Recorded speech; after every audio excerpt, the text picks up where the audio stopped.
Hello and welcome to my easy to understand guide to the Sufjan Stevens music video Sugar.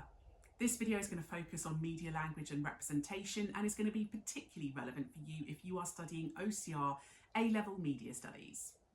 The location in the video is quite realistic and natural feeling. Feels like a kind of typical working class home, perhaps a little bit vintage or nostalgic. You have the use of the kind of yellowy orange carpet and the older TV, so it makes it feel a lot older, but it may be quite relatable to a lot of audiences. Definitely adds to this theme of kind of vintage nostalgia.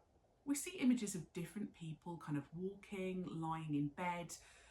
It's very slow paced and it makes it feel very relaxed and very calm. However, the slow paced editing and the long takes sometimes can feel quite uncomfortable and a little bit odd. And that's added to by some of the slightly odder or more surreal imagery. So for example, the bag pouring its contents off the side, the people lying on the floor, it all feels a little bit strange and it's very hard to interpret a particular meaning. And this is deliberate. A lot of the time music video producers will leave things quite open and polysemic. That means they have more than one possible meaning. It allows audiences to kind of interpret what they think it means.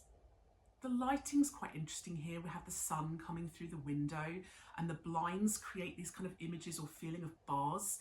It adds to this feeling that these people might feel a little bit imprisoned or trapped. There is quite a lot of diversity here. Obviously, we've got a variety of Black people featured within the video, both younger and older as well. And that adds a certain amount of ethnic diversity that may be appealing to some audiences. Don't forget, people from minority backgrounds often underrepresented or misrepresented in the media. So this video feels a lot more inclusive. The long flowery dress on the woman again adds to that nostalgic vintage feel. It kind of feels quite 70s. And that's added to by the way this is filmed. It's filmed in a 4:3 ratio. That means it's not kind of filmed in those ultra widescreen moments. It's more of a square format. And that's how a lot of media content used to be filmed in the sort of 60s, 70s and 80s. Each person in the video is shown having their own kind of space. They're in different rooms. Makes them seem like individuals doing their own thing. It might add to this feeling of people being quite isolated and lonely.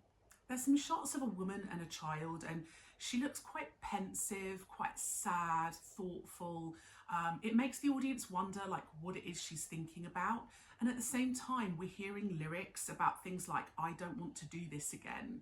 And we wonder what it is that she doesn't want to do again. It makes it feel like there's something wrong, but we're not sure what. There's a man drinking beer and kind of laughing quite maniacally. This kind of creates maybe a stereotypical image of men being a little bit more aggressive, a little bit more wild and unpredictable. But again, it adds to this feeling that something is wrong and these people aren't happy. Pouring the beer on the floor and the laughter and the fact that the television is flickering on the static, it creates quite a lot of tension. Women being shown here in quite a domestic role, so she's cooking a pie in the kitchen, so quite traditional, and that might reflect that vintage theme. But the fact that she smears the fruit on her face, again, this is quite surreal imagery. Surreal imagery is quite common within music videos. It's quite a postmodern aspect. With the lyric, "Give me some sugar," we see lots of images of fruit and sweets. So there's a clear link between the visuals and the lyrics, which is quite conventional for music videos. The mother here is breathing quite heavily. She's wringing her hands. She is very clearly stressed. And we do get that image and representation of women quite a lot, particularly in domestic situations, this feeling that they're not happy and that they want something more from their lives. And the fact that she then serves her family food, it's this idea maybe about the pressures of motherhood, the pressures of being a parent, of being a wife, having to kind of look after your children, despite the stress, despite the mental health problems that might come with that. When all the characters start collapsing to the floor, again, this is quite surreal, odd imagery, and we're left wondering why. But with the lyrics saying things about the weight of the world, it might suggest that these characters are literally collapsing under this kind of metaphorical weight of all the stress they're under.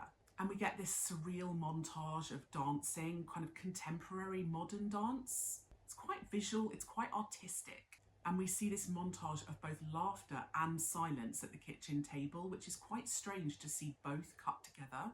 Might suggest how family life is quite complicated, you know, what's real and what's faked. And the canted angles here, where everything is kind of slightly off center, makes life feel quite chaotic and stressed.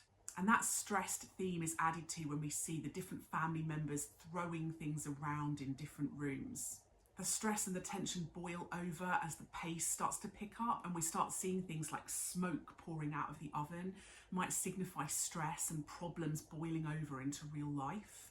We see some characters posed side by side, and I wonder whether the audience is supposed to compare these people or not. It's all very much left open to our interpretation. The themes of stress and chaos and breakdown and mental health are added to here. The walls start to crack, which might signify sort of cracks in relationships or cracks in our mental health. We see rotten fruit, so things starting to decay. The mirror cracks, the kitchen's on fire, the wallpaper is peeling off in the kitchen. Maybe this is about life falling apart, things rotting, things failing. And it's hard to ignore. This isn't something these characters can kind of brush under the carpet. We've got kind of like red gloop dripping down the radiators and stains on the ceiling that are kind of spreading across the screen.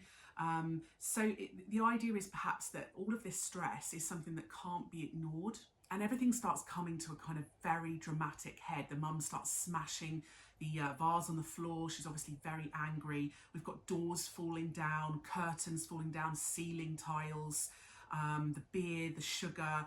It's much more fast paced, and that adds to that tension and the feeling of kind of climactic tension within the narrative.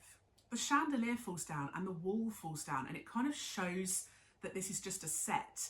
And that's quite postmodern as well, showing the audience that this is just a construction and that it's not real. It makes it clear that this is a kind of simulacrum of real life. And this is when it reveals the outside and the characters. It starts to slow down and they kind of walk off together. It starts to get a lot calmer. This idea that perhaps they've gotten out, or they've escaped from this kind of crushing tension and this feeling of being trapped, and now they're kind of free. It does represent quite a heteronormative life though, so obviously male and female, married couple and children. And maybe it's representative of the fact that, this kind of nuclear family often does have quite a lot of problems and stress. The genre of this music video is perhaps a little bit tricky to pin down. It's kind of electronica, a little bit folk, a little bit indie. It's definitely a bit different, a bit alternative, but it's very dance focused. And perhaps that's why the kind of themes and images of the music video are a little bit different, a little bit alternative as well. It's quite unconventional not to have the artist in the video. We would expect to see them and for them to be the main focus of a music video. So that's quite unconventional, the fact that he's not in it. Although perhaps for something like electronica and dance, that does happen slightly more often within those genres. Having these quite kind of artistic, very visual images maybe represents the artist, Sufjan Stevens, as being quite kind of visual and artistic and different. All of this kind of like dancing and very artistic imagery makes the music video feel quite meaningful, even if we're not sure what that meaning is. So that was my easy to understand guide to Sugar. Don't forget to subscribe to my channel for other videos that might be relevant for you. And if you would like a video that I don't already have, leave a little comment below and I'll see what I can do.